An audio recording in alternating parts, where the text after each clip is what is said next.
Hello मेरे प्यारे विद्यार्थियों। तो आज हम लोग बात करेंगे बिहार पुलिस का ज्योग्राफी में जितना भी क्वेश्चन दिया हुआ है या क्वेश्चन आया हुआ है उसकी हम लोग बात करेंगे और नए नए क्वेश्चन भी हम लोग करेंगे। ठीक है। कल हम लोग साइंस का प्रैक्टिस सेट लगाए थे जो बिहार पुलिस में प्रीवियस ईयर दिया है या अलग से सर के द्वारा जो है ऐड किया गया है। ये एस के झा सर के द्वारा जो है आपका ज्योग्राफी का वन लिनियर फॉर्म में जो है ये क्वेश्चन बनाया गया है। तो आज हम लोग ज्योग्राफी देखेंगे और उसमें हम लोग 150 क्वेश्चन देख चुके हैं साइंस में। 150 से आगे क्वेश्चन जो है नेक्स्ट वीडियो आएगा। ठीक है। तो चलिए इसमें आज हम लोग ज्योग्राफी का सवाल देखते हैं। तो इसमें आज का पहला देखिए कह रहा है भौतिक स्वरूप। भारत का भौतिक स्वरूप के बारे में कह रहा है।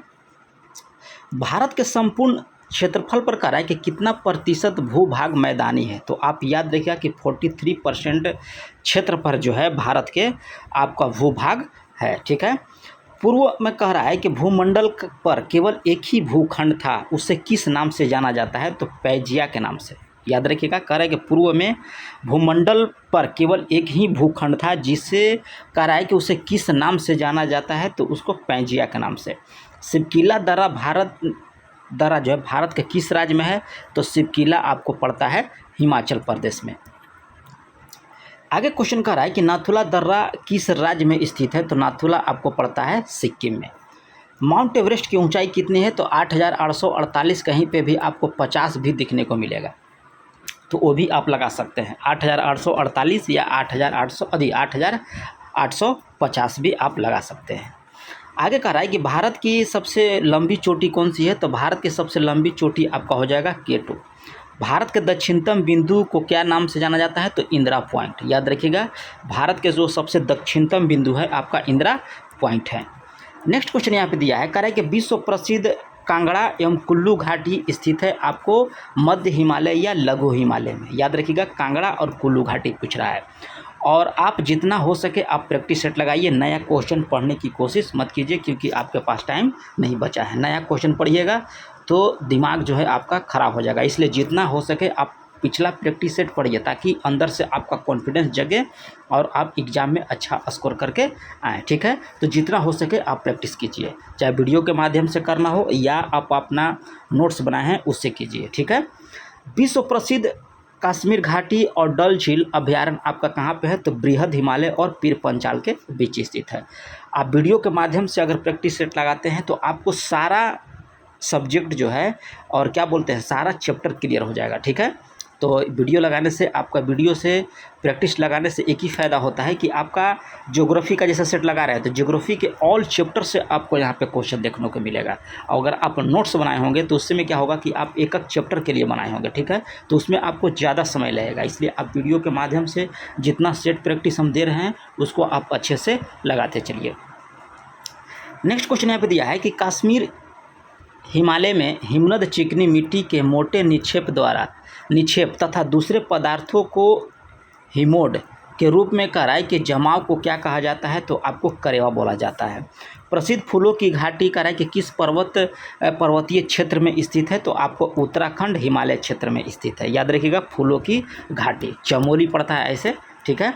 चलिए आगे कह रहा है कि हिमालय पर्वतीय क्षेत्र बुग्याल शब्द किसको निरूपित करता है? तो ऊंचाई पर स्थित घास के मैदान को। याद रखिएगा बुग्याल पूछ रहा है तो ऊंचाई पर स्थित घास के मैदान को बोला जाता है।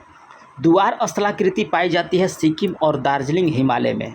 द्वार स्थलाकृति जो है पाई जाती है सिक्किम और दार्जिलिंग हिमालय में। मोनप्पा डाफला अबोर मिसमी नियासी याद रखिएगा और नागा उत्तर पूर्वी भारत की एक जनजाति है। उत्तर पूर्वी भारत की जनजाति है कौन है? मोनप्पा है, डाफला है, अबोर है, मिसमी है, नियासी है और नागा है। याद रखिएगा उत्तर पूर्वी भारत की जनजातियां हैं। बराक नदी कह रहा है कि किन राज्यों के महत्वपूर्ण नदी है? तो मणिपुर और मिजोरम की। बराक नदी जो है कह रहा है कि किन राज्यों की एक महत्वपूर्ण नदी है? तो मणिपुर और मिजोरम की। उत्तर पूर्व के कह रहा है कि किस राज्य को मेलेसिस बेसिन कहा जाता है? तो आपको मिजोरम की। भारत के कह रहा है कि उत्तरी मैदान किन नदी प्रणाली के द्वारा जो है बना है? तो गंगा सिंधु ब्रह्मपुत्र हो जाएगा आपका। क्वेश्चन कह रहा है कि भारत का उत्तरी मैदान किन नदी प्रणालियों के द्वारा बनाया गया है? तो आपको गंगा सिंधु और ब्रह्मपुत्र हो जाएंगे। नेक्स्ट क्वेश्चन यहाँ पे दिया है, कह रहा है कि विश्व का सबसे बड़ा नदी द्वीप माजुली किस नदी पर स्थित है? तो ये आपको ब्रह्मपुत्र नदी पर। नदी कह रहा है कि मैदान के संदर्भ में दोआब का अर्थ क्या है? तो दो नदियों के बीच का जो भाग होता है उसको दोआब बोला जाता है। आगे यहाँ पे क्वेश्चन दिया है 20 नंबर में कि पंजाब के मैदान का निर्माण किन नदियों के द्वारा होता है? तो सिंधु, झेलम, चिनाब, रावी, ब्यास और सतलज होता है। याद रखिएगा, पंजाब का मैदान पूछ रहा है तो सिंधु, झेलम, चिनाब, रावी, ब्यास और सतलज हो जाएंगे। प्रायद्वीपीय पठार से कराए संबंधित दक्कन ट्रैप है काली मृदा से युक्त पठारी क्षेत्र। नेक्स्ट क्वेश्चन दे रहा है कि कौन सी पहाड़ी जो है पश्चिमी घाट के अंतर्गत जो है शामिल अन्नामलाई, नीलगिरी और नल्ला मला होता है। याद रखिएगा कि पहाड़ियाँ कह रहा है कि पश्चिमी घाट के अंतर्गत शामिल है, तो आपको हो जाएगा अन्नामलाई, नीलगिरी और नल्ला मल्ला। प्रायद्वीपीय पठार की सबसे ऊंची चोटी कौन सी है? तो अनाईमुडी है। प्रायद्वीपीय पठार की सबसे ऊंची चोटी कौन सी है? तो याद रखिएगा आपको अनाईमुडी हो जाएगा। नेक्स्ट क्वेश्चन हम लोग यहाँ पे देख लेते हैं। नेक्स्ट क्वेश्चन हम लोग का दिया है, कह रहा है कि पूर्वी घाट और पश्चिमी घाट किन पहाड़ियों को में आपस में मिलते हैं? क्वेश्चन कह रहा है कि पूर्वी घाट और पश्चिमी घाट निम्नलिखित में से कह रहा है कि किन पहाड़ियों में आपस में मिलते हैं? तो नीलगिरी पहाड़ियों में। ठीक है, पूर्वी घाट और पश्चिमी घाट नीलगिरी पहाड़ियों में आकर वह मिलते हैं। ऊटी के नाम से किसे जाना जाता है? तो उद्ग मंडप और हिल स्टेशन। ठीक है, चलिए अगला क्वेश्चन कह रहा है कि मेघालय के पठार को जनजाति के आधार पर कितने भागों में बांटा गया है? तो 3 भागों में, गारो, खासी और जयांतिया। मेघालय के पठार को कह रहा है कि जनजातियों के आधार पर कितने भागों में बांटा गया? तो 3 भागों में, गारो, खासियाँ और जयांतिया। अब यह मेघालय का एक जनजाति भी तीनों है। ठीक है, आगे कह रहा है कि पूर्वी घाट का विस्तार महानदी घाटी से दक्षिण में नीलगिरी तक है। क्वेश्चन कर रहा है कि पूर्वी घाट का जो विस्तार है आपको महानदी घाटी से लेते हुए दक्षिण में नीलगिरी तक आपका पड़ता है। आगे कह रहा है कि बरखान स्थलाकृति कहाँ है? तो आपका ये मरुस्थल से है। कह रहा है कि बरखान स्थलाकृति का संबंध किससे है? तो ये आपको मरुस्थल से। पाक जल संधि और मन्नार की खाड़ी किसके बीच आपको अवस्थित है? तो भारत और श्रीलंका के बीच। भारत का एकमात्र सक्रिय ज्वालामुखी द्वीप कौन सा है? तो आपको मध्य अंडमान के पूर्व में स्थित है। कह रहा है कि भारत का एकमात्र सक्रिय ज्वालामुखी द्वीप जो है आपको मध्य अंडमान के पूर्व में है। नेक्स्ट क्वेश्चन यहाँ पे दिया है कि 10 डिग्री चैनल किसके पृथक करता है? तो अंडमान को निकोबार से। 10 डिग्री चैनल जो है आपको पृथक करता है अंडमान को निकोबार से। अंडमान निकोबार द्वीप समूह में कह रहा है कि किस प्रकार के वन पाए जाते हैं? तो आपको सदाबहार वन पाया जाता है अंडमान निकोबार द्वीप समूह में। नेक्स्ट क्वेश्चन दिया है कि पिट्टी द्वीप जहां मनुष्य के आवास नहीं है वहां एक पक्षी अभयारण्य है, भारत का यह किस जगह पे स्थित है? तो आपका लक्षद्वीप में यह प्रसिद्ध है, लक्षद्वीप में यह पड़ता है। स्थिति और विस्तार देख लेते हैं हम लोग। क्षेत्रफल की दृष्टि से भारत विश्व में कैवां स्थान रखता है? तो आपका 7वां स्थान। भारत का कह रहा है कि अक्षांशीय और देशांतर विस्तार में लगभग कितने डिग्री का अंतर है? तो 30 डिग्री का अंतर है अक्षांशीय और देशांतरीय में। भारत के कह रहा है कि स्थलीय सीमा रेखा जो है तटीय सीमा से लगभग कितना बड़ा है? तो ये आपका दोगुना है। क्वेश्चन कर रहा है कि भारत की स्थलीय सीमा रेखा जो है तटीय सीमा रेखा से लगभग कितनी बड़ी है? तो आपका दोगुनी हो जाएंगे। भारत और चीन के बीच किस सीमा रेखा का नाम क्या है? तो मैकमोहन रेखा है, भारत और चीन के बीच। पाकिस्तान के पूछता तो रेड क्लिफ हो जाता। 23.5 डिग्री उत्तरी अक्षांश को कर्क रेखा बोला जाता है। 23.5 डिग्री उत्तरी अक्षांश कर्क रेखा, दक्षिणी पूछता तो मकर रेखा हो जाता। चलिए आगे यहाँ पे कह रहा है कि भारतीय मानक समय का ग्रीनविच स्टैंडर्ड टाइम से कितना घंटे का अंतर है? तो 5.5 घंटे आगे है। ठीक है, क्षेत्रफल की दृष्टि से कह रहा है कि विश्व का सबसे बड़ा देश कौन सा है? तो क्षेत्रफल की दृष्टि से आपका विश्व में सबसे बड़ा है रूस। भारत में कह रहा है कि कुल कितने केंद्र शासित प्रदेश हैं? तो 8 केंद्र शासित प्रदेश और 28 आपका राज्य पड़ता है। भारत में कह रहा है कि अरुणाचल प्रदेश और कच्छ के बीच स्थानीय सीमा कितने घंटे का अंतर है? तो ये आपको 2 घंटे का अंतर है। याद रखिएगा, अरुणाचल प्रदेश और कच्छ के बीच का स्थानीय सीमा कह रहा है। ठीक है, कितने घंटे का अंतर है? तो 2 घंटे का अंतर है। भारत की स्थलीय सीमा कह रहा है कि कितने देशों को छूती है, तो आपको 7 देशों से। आगे कह रहा है कि बिहार का शोक किस नदी को बोला जाता है, तो आपको बिहार का शोक है कोसी नदी। नेक्स्ट क्वेश्चन कह रहा है कि भारतीय संघ राज्य का दक्षिण बिंदु कौन सा है, तो दक्षिण में पड़ता है आपको इंदिरा पॉइंट। क्षेत्रफल के आधार से कह रहा है कि भारत का सबसे बड़ा और सबसे छोटा कौन सा है, तो राज्य है, तो सबसे बड़ा राज्य आपको राजस्थान हो जाएगा और सबसे छोटा हो जाएगा आपका गोवा। याद रखिएगा, ये क्षेत्रफल के हिसाब से कह रहा है। आगे कह रहा है कि भारतीय राज्य या केंद्र शासित प्रदेश चीन की सीमा को स्पर्श करता है। हिमाचल प्रदेश, उत्तराखंड, जम्मू कश्मीर और सिक्किम चीन के सीमा से है। आपको हिमाचल प्रदेश, उत्तराखंड, जम्मू कश्मीर और सिक्किम जो है आपको चीन के सीमा से लगा हुआ है। अगला क्वेश्चन कह रहा है कि उत्तराखंड, उत्तर प्रदेश, बिहार, पश्चिम बंगाल, सिक्किम राज्य की सीमा किस देश को छूती है, तो आप याद रखिएगा नेपाल को छूती है। कौन कौन? उत्तराखंड, उत्तर प्रदेश, बिहार, पश्चिम बंगाल और सिक्किम। पाक जल संधि कह रहा है कि किन 2 देशों के बीच पड़ता है, तो भारत और श्रीलंका के बीच पाक जल संधि। हिमालय के कह रहा है कि किस भाग को आंतरिक हिमालय के नाम से जाना जाता है, तो बृहद हिमालय या महान हिमालय। याद रखिएगा, हिमालय के कह रहा है कि किस भाग को आंतरिक हिमालय के नाम से जाना जाता है, तो बृहद हिमालय या महान हिमालय। अगला क्वेश्चन कह रहा है कि लद्दाख में सिंधु नदी गार्ज का निर्माण होता है, वह गिलगिट गार्ज कहलाता है। ठीक है, सिंधु नदी की लंबाई कितनी है, तो 2900 किलोमीटर है आपका सिंधु नदी की लंबाई। गांधी सेतु का निर्माण कब हुआ था, तो 1982 ईस्वी में जो है आपको गांधी सेतु का निर्माण किया गया था। लक्ष्मी सागर झील किस राज्य में पड़ता है, तो ये आपको उत्तर प्रदेश में पड़ता है, लक्ष्मी सागर झील। भारत के किस नदी का अपवाह तंत्र सबसे बड़ा है, तो ये आपको गंगा नदी का। अगला क्वेश्चन कह रहा है कि कौन सी नदी चंद्र और भागा 2 सरिताओं के मिलने से बनती है, तो आपको चेनाब नदी। चंद्र और भागा 2 सरिताओं के मिलने से बनता है चेनाब नदी। भाखड़ा नंगल परियोजना आपको सतलज नदी पर स्थित है। गंगा नदी का उद्गम स्रोत क्या है, गंगोत्री हिमनद से यह निकलती है गंगा नदी। भागीरथी और अलकनंदा नदी का संगम किस जगह पर होता है, तो आपको देवप्रयाग में मिलते हैं भागीरथी और अलकनंदा। कौन सी नदी कह रहा है कि दक्षिण में सतपुड़ा और उत्तर में विंध्याचल श्रेणी के मध्य कह रहा है कि भ्रंश घाटी में बहती हुई संगमरमर की चट्टानों में खूबसूरत महाकुंड बनाती है, तो ये आपको हो जाता है नर्मदा नदी। 61 नंबर क्वेश्चन हम लोग यहाँ पे दिया है, कह रहा है कि सरदार सरोवर परियोजना अवस्थित है, तो ये आपको पड़ता है नर्मदा नदी पर। किस नदी को दक्षिण का गंगा कहा जाता है, तो आपको गोदावरी को जो है दक्षिण का गंगा बोला जाता है। अमरावती, भवानी, हेमावती तथा काबनी किसकी जो है सहायक नदियां हैं, तो आपको कावेरी की। अमरावती, भवानी, हेमावती जो है तथा काबनी जो है ये आपको किसकी सहायक नदी है, तो कावेरी की। अपवाह क्षेत्र के घटते क्रम के अनुसार कराए कि प्रायद्वीपीय नदी का क्रम गोदावरी, कृष्णा, महानदी और कावेरी है। अपवाह क्षेत्र के घटते क्रम के अनुसार कह रहा है कि प्रायद्वीपीय नदियों का क्रम जो है गोदावरी, कृष्णा, महानदी और कावेरी है। गंगा नदी में कह रहा है कि न्यूनतम जल प्रवाह वर्ष के किस महीने में आपका होता है, तो आपको जनवरी से जून में होता है। दामोदर नदी किसकी सहायक नदी है, तो आपका हुगली का।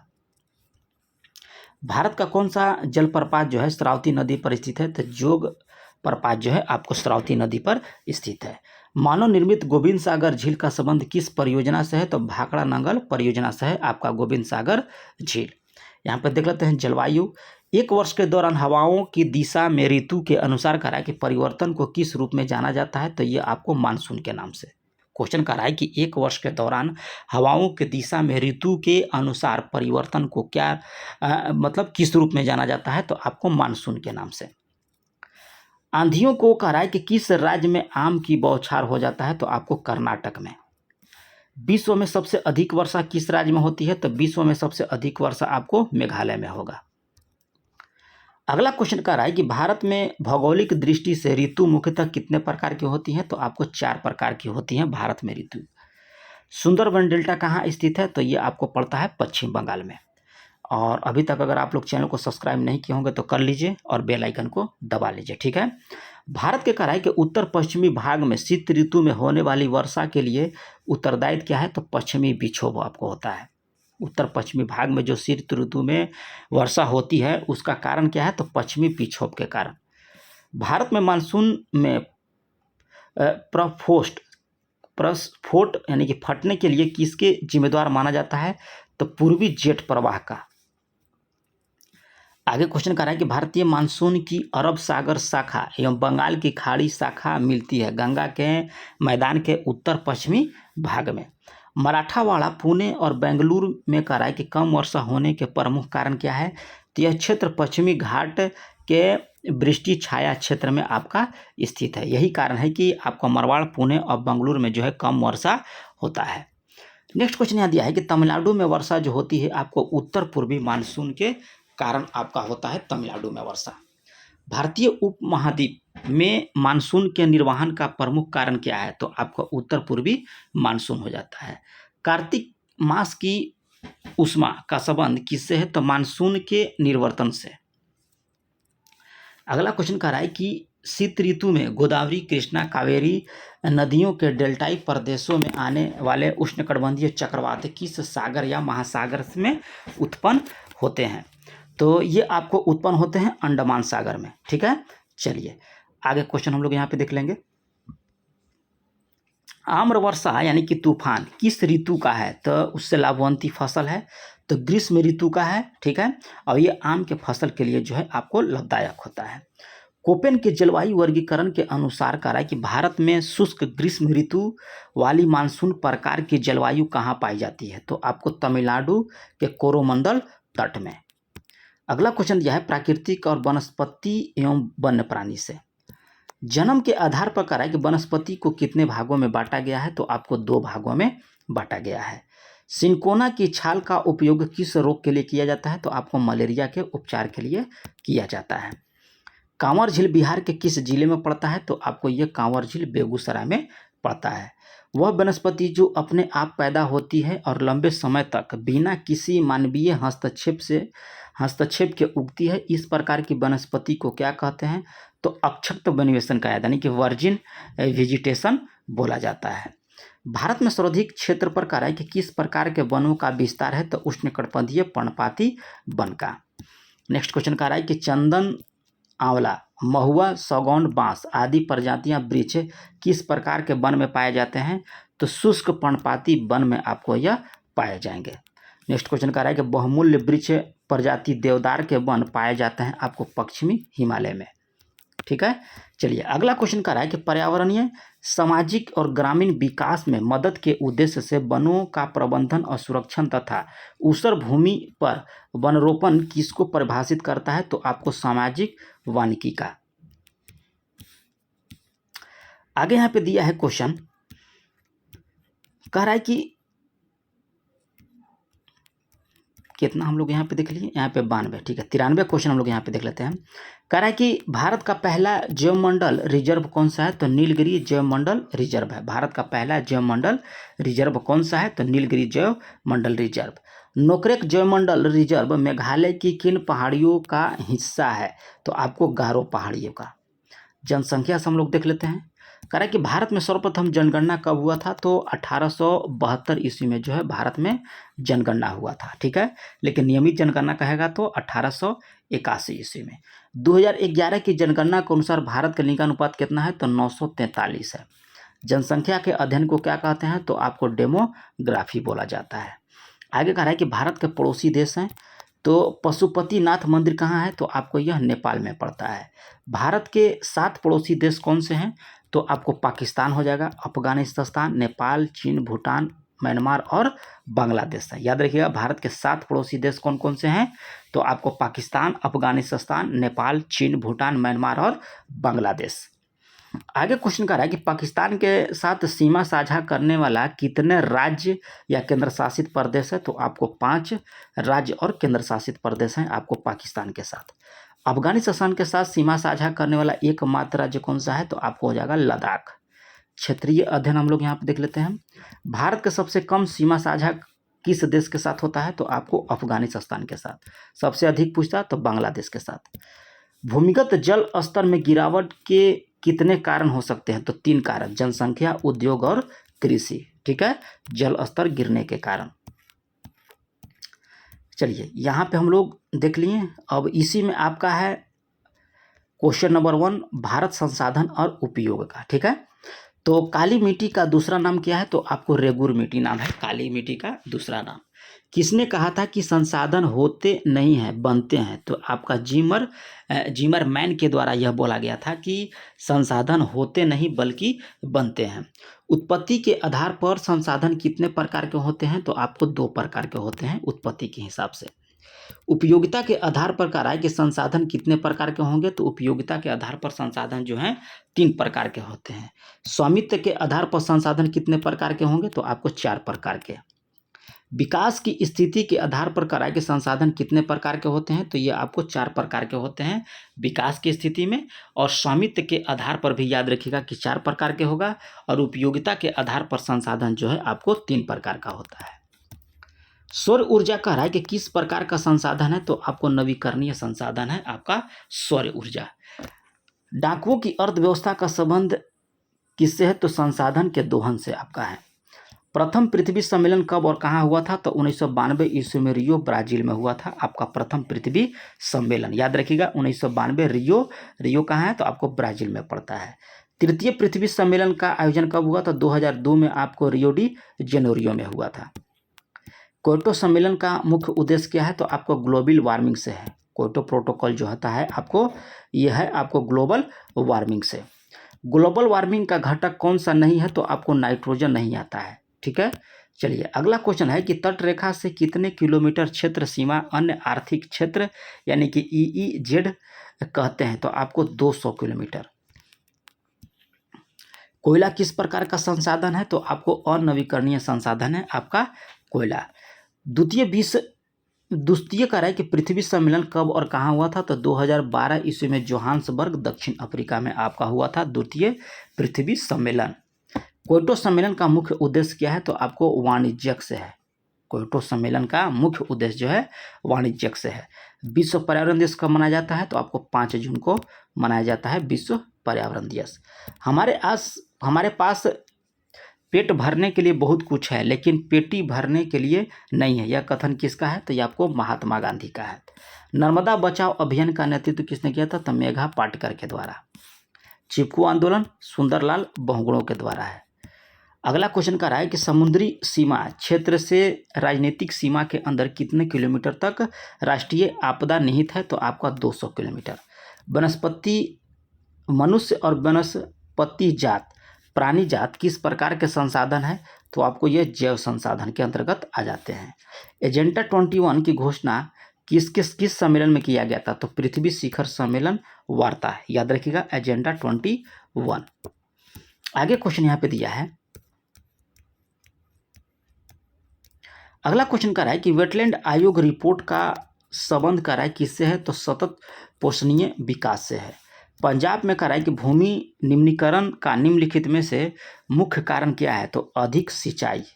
किस क्षेत्र में कह रहा है कि सीढ़ीदार सोपानी खेती की जाती है? तो पश्चिम और मध्य हिमालय में। अगला क्वेश्चन कह रहा है कि इनमें से कौन सी टिप्पणी प्राकृतिक वनस्पति जात और प्राणी जात के ह्रास का प्रमुख कारण नहीं है? तो पशुचरण, ईंधन लकड़ी और एकत्रित करना, ये सब जो है आपको वनस्पति और प्राणी जात के ह्रास का कारण नहीं है। बीज बचाओ आंदोलन का संबंध कहाँ से था? यह आपको उत्तराखंड से था। असंगठित पदार्थ से निर्मित पृथ्वी के सबसे ऊपरी परत को क्या कहा जाता है? तो यह आपको मृदा कहा जाता है। आगे क्वेश्चन कर रहा है कि मृदा का निर्माण कैसी प्रक्रिया है? तो आपको यह जटिल प्रक्रिया है। मृदा का निर्माण जो है आपको जटिल प्रक्रिया है। अगला क्वेश्चन कर रहा है कि 1 सेंटीमीटर मृदा बनाने के लिए कितने वर्ष लग जाते हैं? तो आपको हजारों वर्ष लग जाएंगे 1 सेंटीमीटर मृदा बनाने में। भूमि का कितना प्रतिशत मैदानी भाग है? तो 41%। भूमि के कितना प्रतिशत भाग पर आपको पठार है? तो 29% पर जो है आपका पठार है। मैदानी भाग किसके लिए उपयोग होता है? तो आपको कृषि के लिए। पठारी भाग में कह रहा है कि क्या संचित होता है? तो खनिज और जीवाश्म जो है आपको पठारी भाग में संचित होता है। कौन सा भाग बारहमासी नदियों के लिए कह रहा है कि पर्यटन विकास के लिए अनुकूल स्थितिगत किए प्रदान किए हैं? आपको पर्वत हो जाएंगे। भारत में कह रहा है कि मुख्य रूप से मिट्टी कितने प्रकार पाई जाती है? तो आपको 4 प्रकार की मिट्टी पाई जाती है मुख्य रूप से। अगला क्वेश्चन कह रहा है कि नदियों के जल के द्वारा लाई गई मिट्टी क्या कहलाती है? तो आपको जलोढ़ मिट्टी कहा जाता है। नदी के द्वारा जो मिट्टी लाया जाता है उसको जलोढ़ मिट्टी बोला जाएगा। वायु के आधार पर मिट्टी कितने प्रकार के होते हैं? तो आपको 2 प्रकार के होते हैं वायु के आधार पर। पुरानी जल मिट्टी को क्या बोला जाता है? तो बांगर बोला जाता है और नई मिट्टी को खादर बोला जाता है, याद रखिएगा। और किसी मिट्टी में ह्यूमस की अधिकता होती है तो आपको खादर मिट्टी में सबसे अधिक ह्यूमस की अधिकता होती है। आगे कह रहा है कि किस प्रकार के मिट्टी में गहन कृषि संभव है? तो आपको जलोढ़ मिट्टी में। लाल या पीली मिट्टी भारत के लगभग कितने भूभाग तक फैली हुई है? तो 10.6% हेक्टेयर में जो है आपको लाल या पीली मिट्टी फैला हुआ है। किस प्रकार की मिट्टी का निर्माण जो है उच्च ताप या अधिक वर्षा वाले क्षेत्र में हुआ है? तो आपको रेगूर मिट्टी हो जाएंगे, ठीक है। चलिए नेक्स्ट क्वेश्चन हम लोग यहाँ पे देख लेंगे। कह रहा है कि मिट्टी का लाल रंग किस खनिज की अधिकता के कारण होगा? तो लोहा की अधिकता के कारण जो है मिट्टी का लाल रंग होता है। अगला क्वेश्चन यहाँ पे कह रहा है कि किस प्रकार के मिट्टी का प्रयोग जो है फलों का बागान एवं नदी घाटी में चावल की खेती के लिए उत्तरदायी होता है? तो आपको पर्वतीय मिट्टी। यहाँ देख लेते हैं जल संसाधन।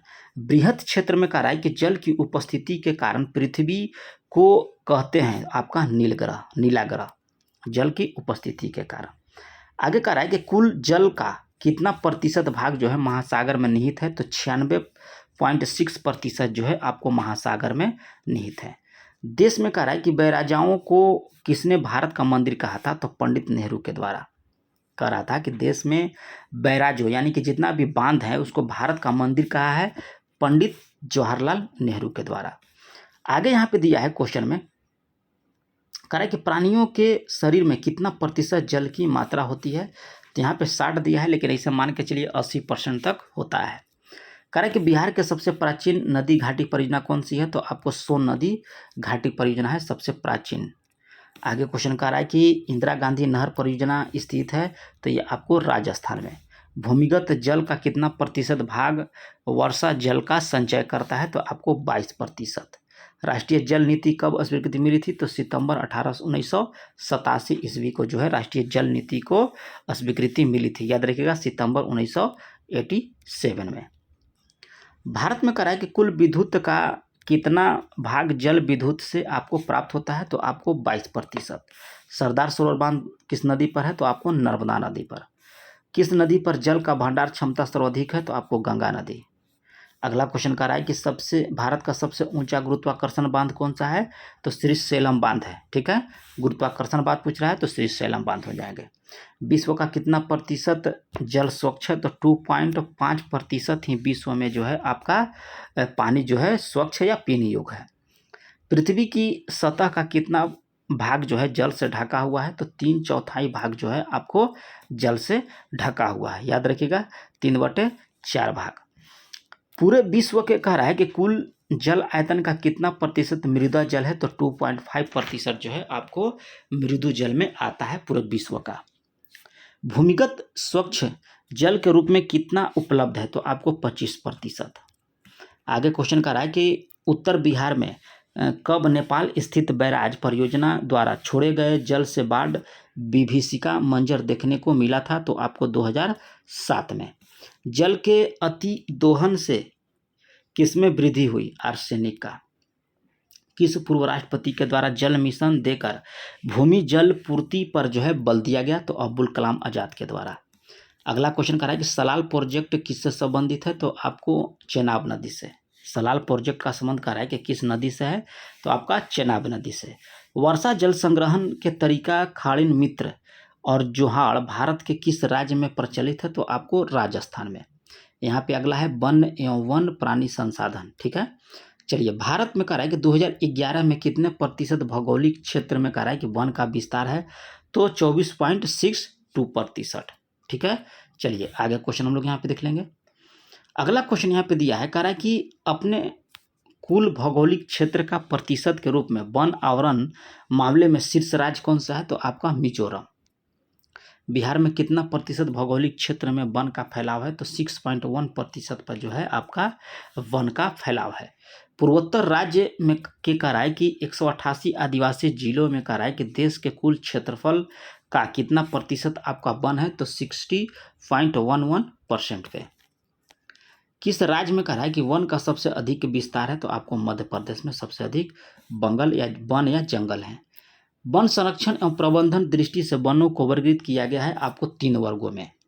1951 से 1980 तक लगभग कितना वर्ग किलोमीटर वन क्षेत्र कृषि भूमिगत परिवर्तन हुआ है? तो 26,200 वर्ग किलोमीटर, याद रखिएगा। भारत का राष्ट्रीय पक्षी कौन है? तो आपको हो जाएगा मोर। अगला क्वेश्चन कराए कि कौन सा जीव केवल भारत में पाया जाता है? तो आपको घड़ियाल जो है आपको सिर्फ भारत में पाया जाता है। 1968 में कराए कि प्राकृतिक संसाधन के संरक्षण के लिए कौन सा कन्वेंशन हुआ था? तो अफ्रीकी कन्वेंशन आपको हुआ था 1968 ईस्वी में। एनजीओ की रिपोर्ट के अनुसार कराए कि 1948 में विश्व में कितना हेक्टेयर भूमि पर कराए कि वन का विस्तार है? तो 4 अरब हेक्टेयर पर। अगला क्वेश्चन कराए कि मलेरिया के उपयोगी औषधि किससे प्राप्त किया जाता है? तो सिनकोना की छाल से। जैव विविधता वाला क्षेत्र कौन सा है? तो आपका पश्चिमी घाट। कितना प्रतिशत जीव स्तनपायी हैं? तो आपका हो जाएंगे 10%। अगला क्वेश्चन का रहा है कि विश्व में लगभग कितना प्रजातियां हैं? तो आपको लगभग 50 लाख प्रजातियां हैं आपको विश्व में। भारतीय प्राणी सर्वेक्षण का मुख्यालय कहाँ है? तो ये आपको पड़ता है कोलकाता में। भारतीय सर्वेक्षण के अनुसार कितने प्रजाति वनस्पति के अंतर्गत आते हैं? तो आपको 15,000। नेक्स्ट क्वेश्चन कह रहा है कि भारत में कितने प्रतिशत पुष्पीय पौधे भारतीय मूल के हैं? तो 33% जो है आपको पुष्पीय पौधे जो हैं आपको भारतीय मूल के हैं। जैव मंडल आरक्षित क्षेत्र की स्थापना किसके द्वारा किया गया? तो आपको यूनेस्को के द्वारा जो है जैव मंडल आरक्षित क्षेत्र की स्थापना किया गया। आयुर्वेद का जनक किसे माना जाता है? तो धन्वंतरि को। यहाँ देखेंगे खनिज संसाधन। भारत में लगभग कितने प्रकार के खनिज पाए जाते हैं? तो आपको 100 प्रकार के खनिज संसाधन पाए जाते हैं। कौन लोह युक्त खनिज का उदाहरण है? तो आपको मैग्नीज। निम्नलिखित में से कह रहा है कि कौन अधात्विक खनिज का उदाहरण है? तो आपका अभ्रक। किस खनिज उद्योग की जननी माना गया है? तो आपको लोहा का। कौन सा लोह अयस्क का प्रकार है? तो आपको हेमाटाइट।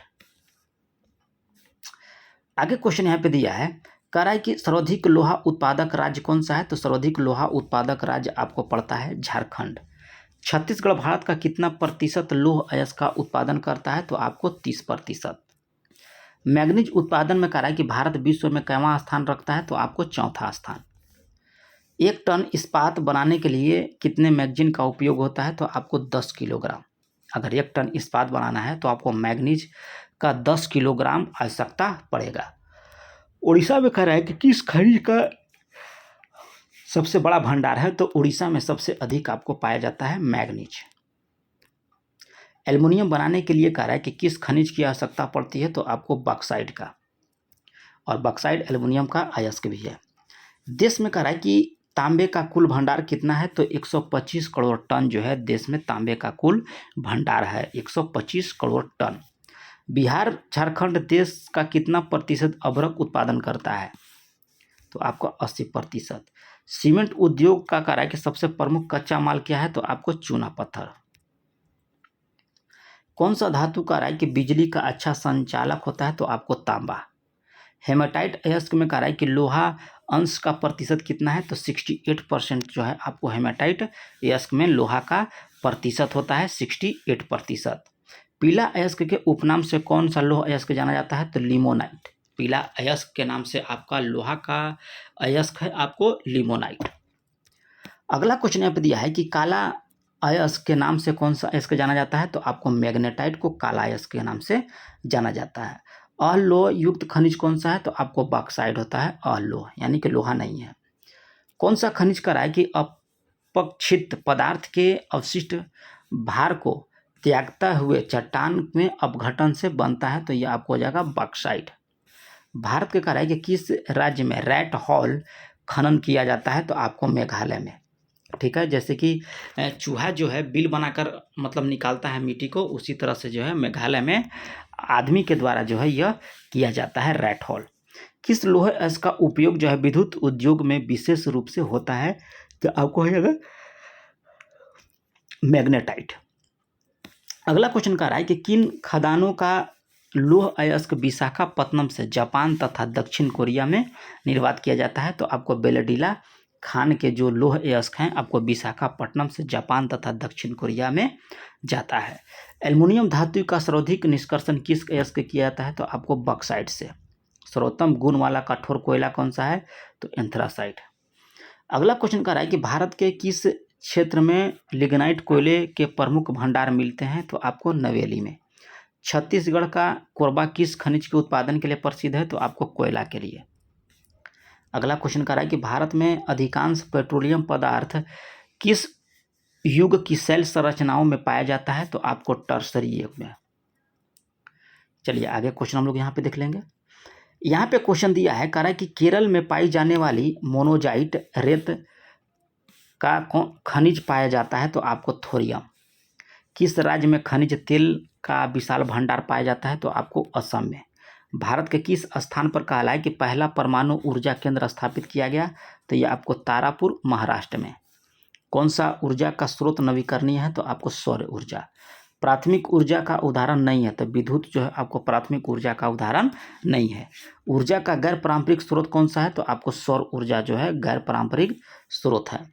गोंडवाना समूह के कह रहा है कि कोयले का निर्माण हुआ था, तो आपको 20 लाख वर्ष पूर्व। भारत में कह रहा है कि कोयले का सर्वप्रमुख उत्पादक राज्य कौन सा है, तो ये आपको पश्चिम बंगाल। मुंबई हाई क्यों प्रसिद्ध है, तो आपको पेट्रोलियम भंडारण हेतु। अगला क्वेश्चन दिया है कि भारत का प्रथम तेल शोध कारखाना कहाँ पे है, तो ये आपको डिगबोई असम में। प्राकृतिक गैस किस खनिज के साथ पाया जाता है, तो आपको पेट्रोलियम में। भाखड़ा नंगल परियोजना किस नदी पर है, तो ये आपको सतलज नदी पे। आगे क्वेश्चन यहाँ पे दिया है कि दक्षिण भारत के सबसे बड़ी नदी घाटी परियोजना कौन सी है, तो तुंगभद्रा परियोजना जो है दक्षिण भारत की सबसे नदी घाटी परियोजना है। आगे कह रहा है कि ताप विद्युत केंद्र का उदाहरण क्या है, आपको बरौनी। यूरेनियम का प्रमुख उत्पादक स्थल कहाँ पे है, तो आपको जादूगोड़ा में। भारत के किस राज्य में कह रहा है कि सौर ऊर्जा के विकास की सर्वाधिक संभावनाएं हैं, तो ये आपका राजस्थान में सौर ऊर्जा का। ज्वारीय एवं तरंग ऊर्जा उत्पादन हेतु भारत के अधिक अनुकूल परिस्थितियां कहाँ पाई जाती है, तो आपको खंभात की खाड़ी में। भारत में पहली बार कब असम घाटी में जो है तेल के कुएं खोदे गए, तो आपको 1866 ईस्वी में। मुंबई हाई तेल क्षेत्र का पता कब लगाया गया, तो 1965 ईस्वी में। अगला क्वेश्चन यहाँ पे देख लेते हैं। यहाँ पे कह रहा है कि प्रथम जल विद्युत संयंत्र की स्थापना कहाँ हुआ था, तो आपको दार्जिलिंग में। अब कृषि से संबंधित जितना भी क्वेश्चन हम लोग देख लेते हैं। राष्ट्रीय आय का सर्वाधिक योगदान किसका है, तो आपको कृषि का है।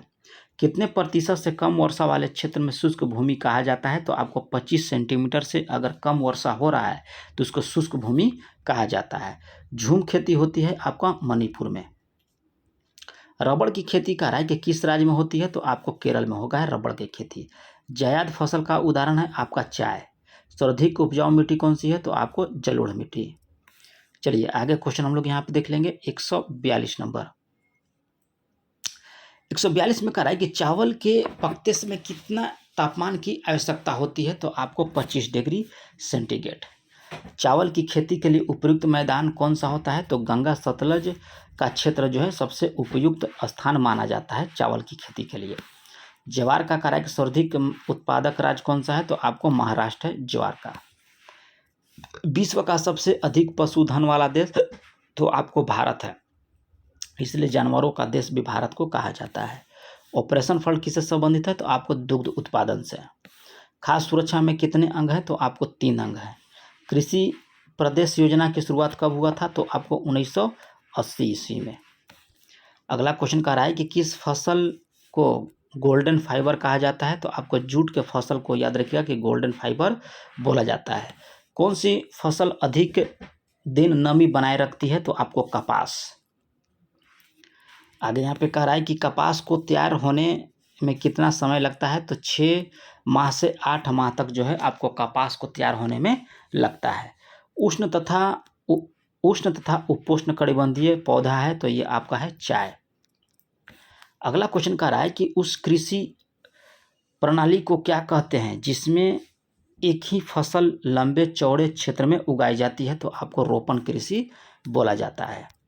अगला क्वेश्चन कह रहा है कि कौन सी दलहन फसल मृदा की उर्वरता में कोई वृद्धि नहीं करती है, तो आपको अरहर यानी कि तुअर भी बोला जाता है। भारत में कह रहा है कि शीत ऋतु में शीतोष्ण पश्चिमी विक्षोभ से होने वाली वर्षा किन फसलों के अधिक उत्पादन में आपको सहायक होती है, तो केवल रबी के फसल हेतु। खरीफ फसल के अंतर्गत कह रहा है कि बोई जाने वाली ऐसी फसल जो खदान और चार चारा दोनों रूप में प्रयोग होती है। तो यह फसल 21 से 27 डिग्री सेंटीग्रेड तापमान पर पूरी जलोढ़ मिट्टी पर कराई की बेहतर प्रकार से उगाई जाती है। तो ऊपर दिए गए विवरण में किससे संबंधित है, तो आपको मकई के लिए यह संबंधित है। कपास की कृषि के लिए कराई की कौन सा मिट्टी जो है सर्वाधिक उपयोग मानी जाती है, तो आपको काली मिट्टी कपास के लिए। याद रखिएगा, क से कपास और क से काली। किस पंचवर्षीय योजना के अंतर्गत जो है भूमि सुधार कार्यक्रम लागू किया गया, तो प्रथम पंचवर्षीय योजना के अंतर्गत। 1950 के दशक में कराया कि विनोबा भावे भूदान आंदोलन की शुरुआत किस राज्य से किया था, तो आपको आंध्र प्रदेश से यह किए थे। भूदान आंदोलन 1950 ईस्वी में आंध्र प्रदेश से। किस आंदोलन को कराई कि रक्तहीन क्रांति की संज्ञा दी गई है, तो भूदान ग्राम दान आंदोलन का। किन उद्योगों को अवस्थिति का कारक नहीं है, तो आपको जनसंख्या। अगला क्वेश्चन कराया कि भोपाल गैस त्रासदी के रिसाव हुआ था, तो मिथाइल आइसोसाइनाइड। कौन छोटे पैमाने का उद्योग है, तो आपको चीनी उद्योग जो है छोटे पैमाने का उद्योग है। हुगली औद्योगिक प्रदेश का केंद्र कहाँ है, तो आपको कोलकाता मेदिनीपुर। चलिए अगला क्वेश्चन यहाँ पे दिया है। अगला क्वेश्चन यहाँ पे दिया है कह रहा है कि भारत में सबसे पहला स्थापित लौह इस्पात कंपनी कौन सा है, तो आपको बोकारो स्टील। आधुनिक सूती मिल की स्थापना कहाँ हुआ था, तो आपको रिसरा में हुआ था। सूती कपड़ों की महानगरी कहा जाता है, तो आपको अहमदाबाद को। देश का पहला वस्त्र पार्क कहाँ स्थापित हुआ है, तो आपको तमिलनाडु में। जूट के सामान निर्यात में भारत का स्थान कितना है, तो आपको दूसरा स्थान है। टाटा आयरन एंड स्टील की स्थापना 1900 यानी कि टिस्को की स्थापना 1907 में किया गया था। दुर्गापुर इस्पात संयंत्र की स्थापना किस विदेशी सहयोग से हुआ था, तो आपको ब्रिटेन के सहयोग से जो है दुर्गापुर इस्पात संयंत्र की स्थापना की गई थी। सफल सूती वस्त्र मिल मुंबई में किसने लगाई थी, तो कावस जी डावर के द्वारा। श्रम के आधार पर कराई कि उद्योग कितने भागों में बांटा गया है, तो 3 भागों में। सबसे हल्की धातु किसको बोला जाता है, तो लिथियम को। चलिए आगे हम लोग देख लेते हैं। कराई कि तांबा भारत के किस स्थान से प्राप्त होती है, तो आपको खेतरी से। भारत का पहला स्थापित उर्वरक संयंत्र कहाँ स्थापित हुआ है, तो आपका चेन्नई। चलिए आगे देख लेते हैं हम लोग। कराई कि सांस द्वारा मनुष्य प्रतिदिन कितना ग्राम ऑक्सीजन युक्त वायु जो है सेवन करता है, तो 550 लीटर। सिलिकॉन सिटी के नाम से मशहूर शहर कौन सा है, तो ये आपको बेंगलुरु। समूहन वाच ठीक है को परिभाषित करता है, तो उद्योग का नगरों के पास संकेंद्रण का। कौन सा उद्योग बॉक्साइट को कच्चे माल के रूप में प्रयोग करता है, तो आपको एल्युमिनियम। चलिए आगे हम लोग देख लेते हैं। इसमें कह रहा है कि स्वतंत्रता प्राप्ति के समय देश में सड़कों की कुल लंबाई कितनी थी, तो 1.46 लाख किलोमीटर जो है आपको स्वतंत्रता प्राप्ति के समय था।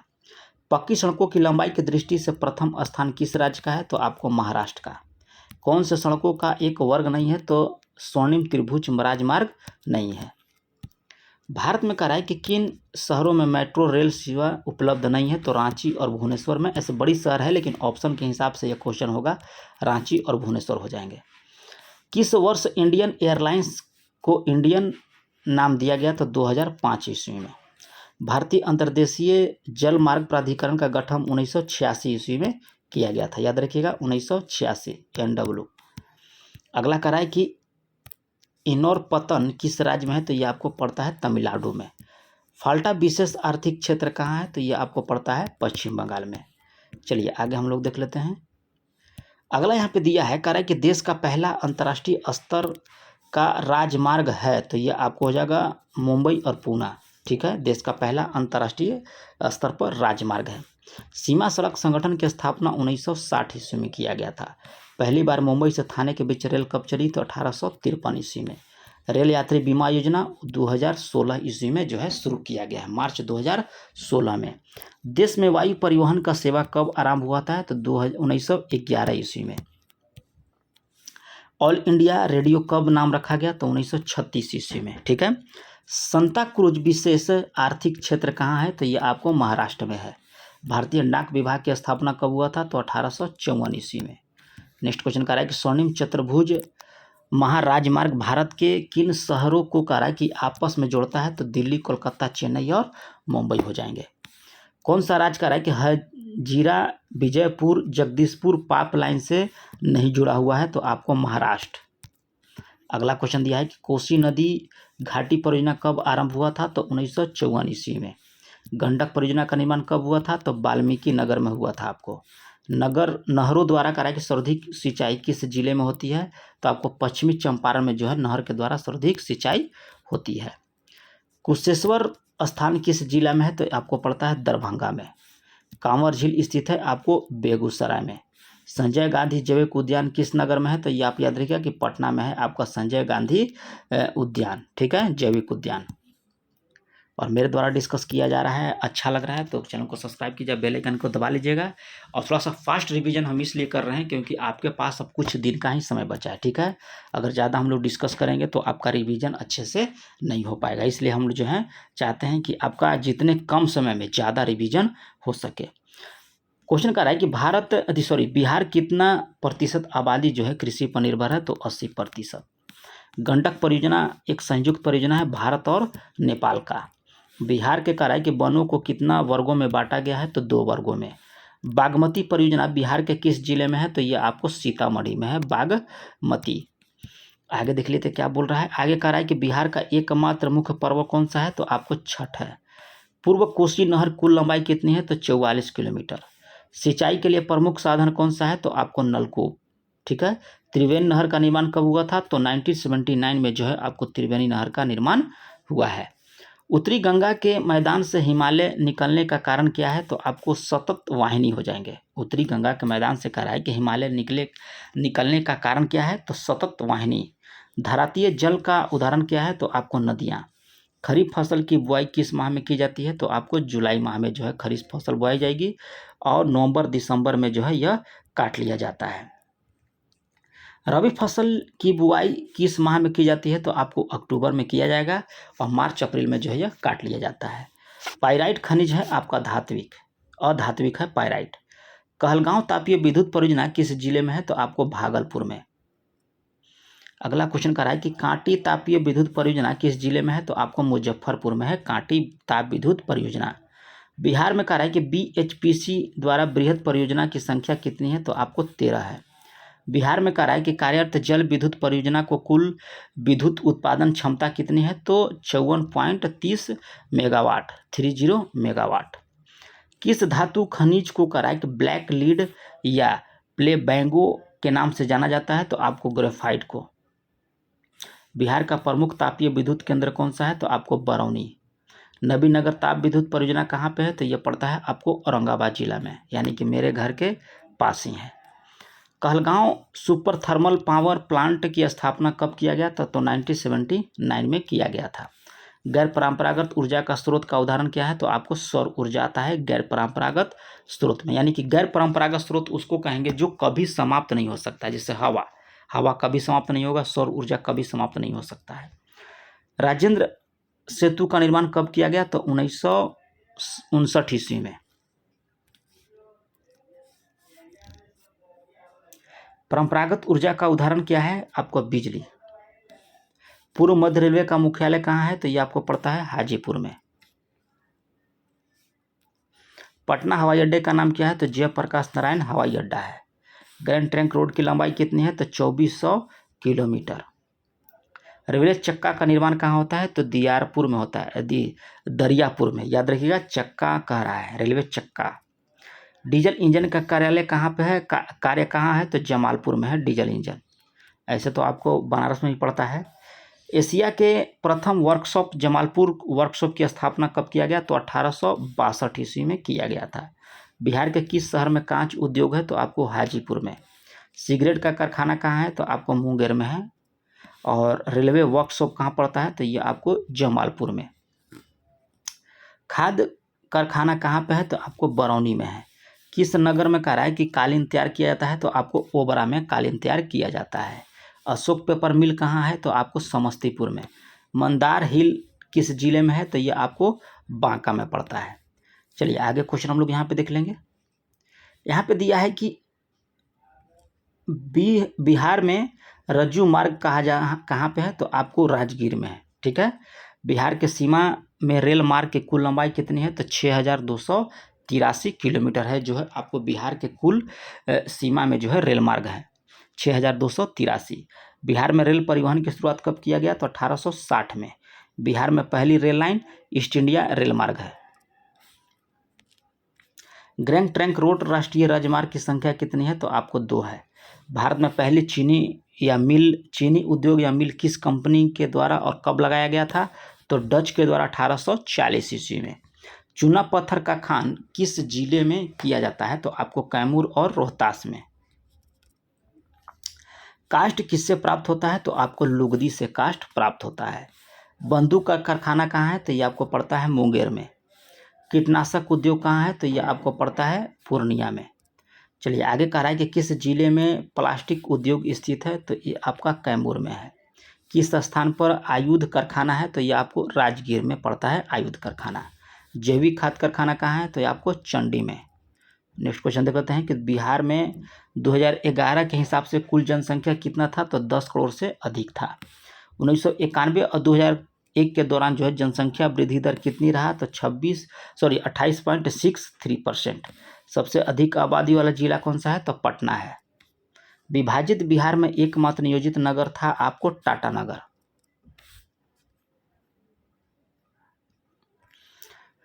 2011 की जनगणना के अनुसार कहा है कि बिहार के नगरीय आबादी कितना है? तो 11.29%। 2011 की जनसंख्या के अनुसार कहा है कि बिहार में प्रति वर्ग किलोमीटर जनसंख्या घनत्व कितनी है? तो 1106 व्यक्ति। सासाराम नगर का विकास हुआ था तो आपको मध्य युग में हुआ था, याद रखिएगा मध्य युग। कुल जनसंख्या के संबंध में कहा है कि भारत के 5 मेट्रो में आरोही क्रम में व्यवस्थित किया गया है। ठीक है, तो ये आपको पड़ता है सबसे अधिक मुंबई, दिल्ली, कोलकाता, चेन्नई और उसके बाद बेंगलोर। 2011 के अनुसार बिहार में पुरुष साक्षरता दर कितनी है? तो पुरुष साक्षरता दर है 70.32%। उच्च वाच प्रदर्शन के लिए हैस्यूर विधि का विकास किसने किया था? तो लेह मान के द्वारा। पर्वतीय छायाकरण विधि में कह कि भू आकृति पर किस दिशा से प्रकाश पड़ने की कल्पना की जाती है? तो उत्तर पश्चिमी दिशा से। किस विशेष स्थान की ऊंचाई को क्या कहते हैं? तो स्थानिक ऊंचाई बोला जाता है। आगे कह रहा है कि छोटी महीन रेखा को खींचकर उच्चवाच प्रदर्शन के विधि को क्या कहते हैं? तो हैयूर कहा जाता है। मानचित्र में बादामी हल्का रंग को क्या दर्शाता है? तो आपको पर्वत। वह आकृति जो वृत्ताकार होता है तथा बाहर से अंदर की ओर वृत्तों का आकार होता है तो क्या कहलाता है? तो आपको पर्वत कहता है। वह धरातल आकृति जिसका आधार शिखर दोनों चौड़ा है और विस्तृत हो क्या कहलाएगा? वह पठार कहलाएगा। आगे कह रहा है कि जब जल किसी घाटी के ऊपर या नीचे तीव्र गति से गिरता है तो उसे जलप्रपात बोला जाता है। अब भी आकार की घाटी का निर्माण किन नदी के द्वारा किया गया? तो युवा अवस्था में किया गया है। ठीक है, तो ये रहा है आप लोग का बिहार दरोगा में जितना भी आपको ज्योग्राफी से सवाल आया है वो, और एक्स्ट्रा इसमें सवाल दिया गया है ताकि अगर आपसे कोई अलग सवाल पूछ दे तो वो भी आप बता दें। तो मिलते हैं नेक्स्ट वीडियो में, तब तक के लिए धन्यवाद।